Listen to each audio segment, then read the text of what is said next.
অবশ্যই আপনারা এসে বা যেভাবে আপনারা পরিশ্রম করে সাপটাকে বের করতে আপনাদের প্রচুর পরিশ্রম করতে হয়েছে, কারণ হচ্ছে রান্নাঘরের মানে পাকা ঘর ভেঙে আপনারা এটাকে উদ্ধার করলেন। এটা সত্যি মানে আপনাদের একটা সমাজ সেবার বিশাল বড় দৃষ্টান্ত।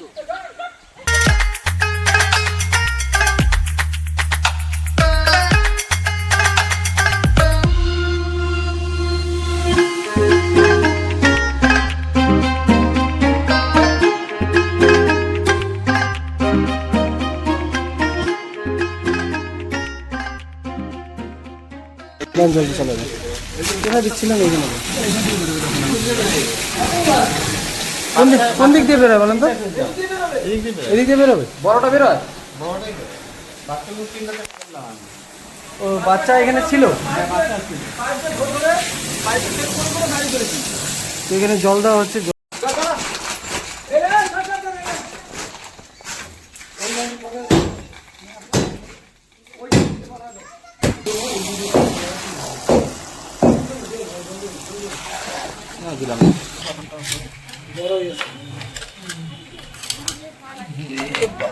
ভিতরে তো অনেকটা গো, একটা পড়ছে বেরোতে পারছে না তো।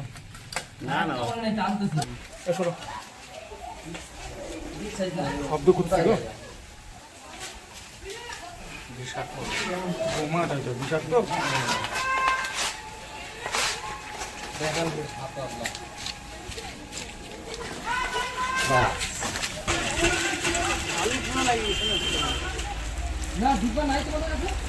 देखो इसमें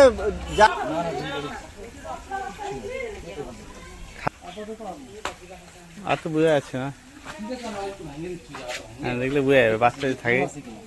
ডিম ডিম নাই, বাচ্চা ছিল তো, বাচ্চা তো হয়ে তা থাকে অনেক। একটা মরছে হ্যাঁ আনতে গেছি তাই না। আচ্ছা মাস্টারমশাই, এটা কোন জায়গা, কোন স্কুল? এটা ভালুকগড়া বেলবাড়ি জুনিয়র বেসিক স্কুল। আচ্ছা, স্কুল সাপটা কতদিন থেকে দেখা যাচ্ছে? সাপটা তো আজকে 4 দিন ধরে দেখা যাচ্ছে। সোমবার প্রথম একটা বাচ্চা সাপ ধরা পড়লো। গতকাল মঙ্গলবার গেল, কালকেও একটা ধরেছে। আমাদের এই মাস্টারই হচ্ছে দুই দিন দুটো সাপের বাচ্চা ধরে নিয়ে বাইরে ফেলে দিয়ে আসছে। আজকে হচ্ছে রাঁধুনিদের পায়ের তলায় চাপা পড়ে একটা মারা গেছে। তারপরেই হচ্ছে খোঁজ খবর করতে করতে এটার হচ্ছে হদিশ পাওয়া যায়। আচ্ছা, তারপরে সেই 11টার পরে থেকে তো আমরা এই পাইপ দিয়ে জল মানে দিয়েই যাচ্ছি। তো তারপরে হচ্ছে বিভিন্ন জায়গায় যোগাযোগ করা হলো, বন দপ্তরকেও জানানো হলো, নকশালবাড়ি, ঘুষপুকুর। তারপরে আপনারা এলেন, আপনারা এসে সাপটা উদ্ধার করে আমাদের এই আতঙ্ক থেকে বাঁচালেন। এবং হয়তো এটা ধরা না পড়লে ভবিষ্যতে হয়তো আমাদের স্কুলে একটু বড় ধরনের দুর্ঘটনাও ঘটতে পারত। আচ্ছা, আপনাদের সেই জন্য আপনাদের অনেক অনেক স্কুলের পক্ষ থেকে অনেক অনেক ধন্যবাদ।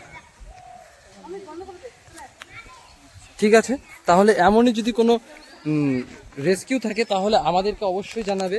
অবশ্যই আপনারা এসে বা যেভাবে আপনারা পরিশ্রম করে সাপটাকে বের করতে আপনাদের প্রচুর পরিশ্রম করতে হয়েছে, কারণ হচ্ছে রান্নাঘরের মানে পাকা ঘর ভেঙে আপনারা এটাকে উদ্ধার করলেন। এটা সত্যি মানে আপনাদের একটা সমাজ সেবার বিশাল বড় দৃষ্টান্ত। ধন্যবাদ।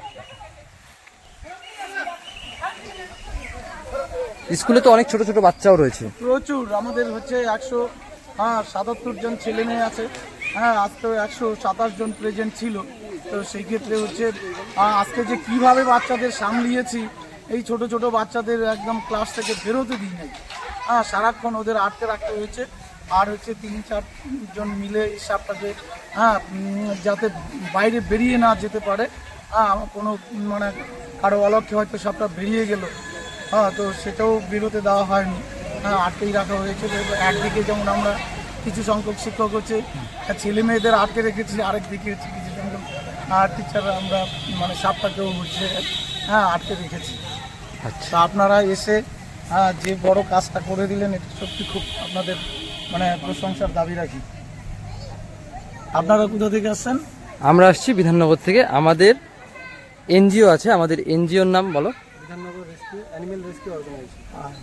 Thank you. জানা থাকলো ফেসবুক পেজ আর ইউটিউব পেজও এই নামেই আছে আমাদের বিধাননগর। আশেপাশে আর এই ধরনের যদি সাপ দেখা যায় তাহলে জনগণকে বলবো না মেরে আপনাদেরকে খবর দেওয়ার জন্য, যাতে আপনারা এসে সাপ উদ্ধার করে ও যেখানে বাসস্থান সেখানেই আপনারা পৌঁছে দেন। এই সেই স্কুল যেখান থেকে আমরা এটিকে রেস্কিউ করি। চলো স্কুলটার নাম দেখাচ্ছি তোমাদের। স্কুল যেখান থেকে আমরা এটাকে রেস্কিউ করি আধা ঘন্টা আগে। তো ভেতরে স্যারের সঙ্গে একটু কথা বলার জন্য একটু লেট হয়ে গেল। পরিবারই বেলবাড়ি নিম্ন বুনিয়াদ বিদ্যালয়, মানে এটা একটা প্রাইমারি স্কুল।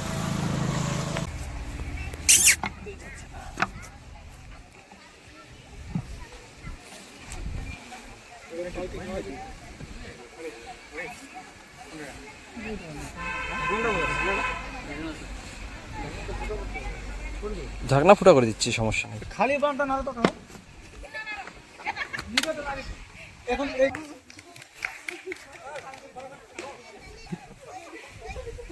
স্কুলটা কি আপনাদের বাড়ির সামনে? আপনাদের বাচ্চারা কি স্কুলে পড়ে?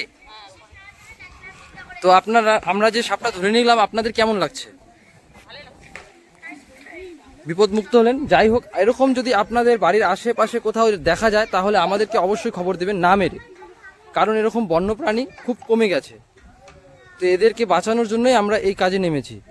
তো আমাদের সঙ্গে অবশ্যই যোগাযোগ করবেন। আমাদের Facebook page Bidhannagar rescue organisation, আর ইউটিউব পেজও আছে বিধাননগর রেস্কিউ অর্গানাইজেশন।